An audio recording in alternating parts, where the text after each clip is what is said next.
Deuteronomy chapter 22, having emphasised the importance of purity in marriage and keeping yourself for marriage, ends with the verse, "A man shall not take his father's wife, nor uncover his father's bed." The commandment was, a man shall honour his father and his mother. We now move to Deuteronomy chapter 23, as Moses continues to instruct the children of Israel how they should behave when they come into the land that the Lord is giving them. "He who is emasculated by crushing or mutilation shall not enter the assembly of the Lord. One of illegitimate birth shall not enter the assembly of the Lord. Even to the 10th generation, none of his descendants shall enter the assembly of the Lord. An Ammonite or Moabite shall not enter the assembly of the Lord. Even to the 10th generation, none of his descendants shall enter the assembly of the Lord forever, because they did not meet you with bread and water on the road when you came out of Egypt, and because they hired against you Balaam the son of Beor from Pethor of Mesopotamia, to curse you. Nevertheless, the Lord your God would not listen to Balaam, but the Lord your God turned the curse into a blessing for you, because the Lord your God loves you. You shall not seek their peace, nor their prosperity all your days. You shall not abhor an Edomite, for he is your brother. You shall not abhor an Egyptian, because you were an alien in his land. The children of the 3rd generation, born to them, may enter the assembly of the Lord." My name's Arthur, and I thank you for joining me as we share together these verses from chapter 23 of Deuteronomy. Evidently, the expression, "the assembly of the Lord," means full citizenship rights in the society. These people were not prevented for living in Israel, but would be regarded as strangers within Israel. It included those who were emasculated, those who were of illegitimate birth, the Ammonite, the Moabite, the Edomite, and the Egyptian. But there was a distinction made. The individual who was emasculated was barred. The person of illegitimate birth, whose parents hadn't waited until marriage, his descendants are excluded to the 10th generation for a long time. The Ammonite and the Moabite, although they were distant relatives to the Israelites, had opposed them when they came to the land, and called on Balaam the son of Beor to curse them. God hadn't allowed that curse to stand, but nevertheless, because the Ammonites and Moabites did this, they are excluded till the 10th generation. But the Edomites, who are closer relatives, and the Egyptians, because Israel spent over 200 years in Egypt, could be incorporated into the assembly after 3 generations. What's interesting about this is that as the story unfolds, we find Jephthah, one of illegitimate birth, 300 years later becomes a judge in Israel. And we find Ruth the Moabitess becomes the great-grandmother of David, king of Israel. So, while these rules are in place, God is gracious, and whoever seeks God will be found by him.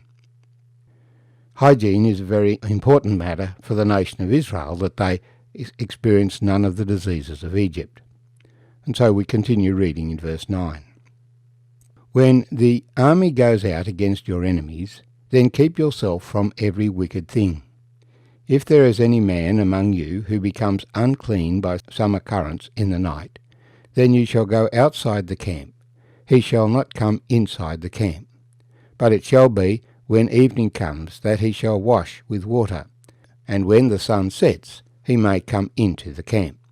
Also you shall have a place outside the camp where you may go out, and you shall have an implement among your equipment. And when you sit down outside, you shall dig with it, and turn and cover your refuse. For the Lord your God walks in the midst of your camp, to deliver you and give your enemies over to you. Therefore your camp shall be holy, that he may see no unclean thing among you. and turn away from you. As I said, hygiene was a very important matter for God to fulfill his promise that they have none of the diseases of Egypt. And in particular, when they went on a military campaign and they were in rough circumstances, they had to be particularly careful. And then, if they were involved in a battle or some other things happened that a person becomes unclean, then they needed to wash before they could come back into the camp, because the Lord would walk through the camp, and they needed to maintain the standard of the camp. It was commented to me at one stage that you could tell a New Guinean village where Christ was honoured, because the whole place was cleaned up, relative to those villages where God was not honoured. Continuing in verse 15, you shall not give back to his master the slave who has escaped from his master to you. He may dwell with you in your midst, in the place which he chooses within one of your gates, where it seems best to him. You shall not oppress him. There shall be no ritual harlot of the daughters of Israel, or a perverted one of the sons of Israel. You shall not bring the wages of a harlot or the price of a dog to the house of the Lord your God for any vowed offering, for both of these are an abomination to the Lord your God. You shall not charge interest to your brother, interest on money or food or anything that is lent out at interest. To a foreigner you may charge interest, but to your brother you shall not charge interest, that the Lord your God may bless you in all to which you set your hand in the land which you are entering to possess. And when you make a vow to the Lord your God, you shall not delay to pay it, for the Lord your God will surely require it of you, and it would be a sin to you. But if you abstain from vowing, it shall not be a sin to you.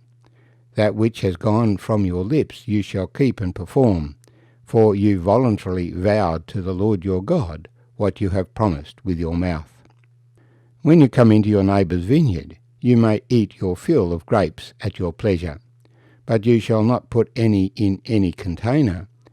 When you come into your neighbour's standing grain, you may pluck the heads with your hand, but you shall not use a sickle on your neighbour's standing grain.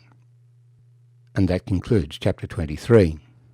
So these last 5 statutes were, if a slave has escaped from his master, presumably because the master has not been a considerate master in caring for his slaves, then you shall give him asylum.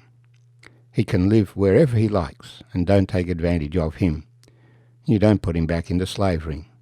Harlotry and homosexuality were not to be condoned, and particularly any money that was made through these causes was not to be brought to the Lord.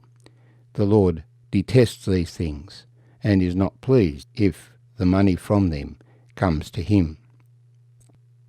Don't charge interest to your brother. You can charge interest to a foreigner, but if your brother is in need, you lend to him, but do not charge interest. If you make a vow to God, you don't have to make a vow, but if you do, then make sure you keep it. Whatever you say to the Lord, you must fulfill.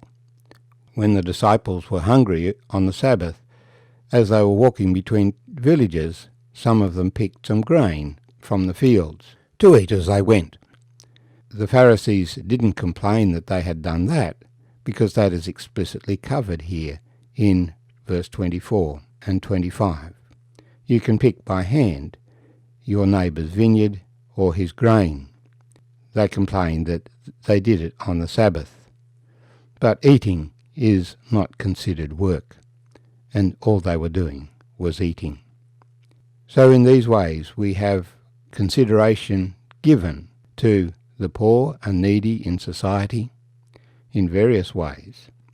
Interposed with that, the emphasis that if we say something to God, God expects us to keep our word as he keeps his. And so the Lord would be pleased to walk in the midst of their camp.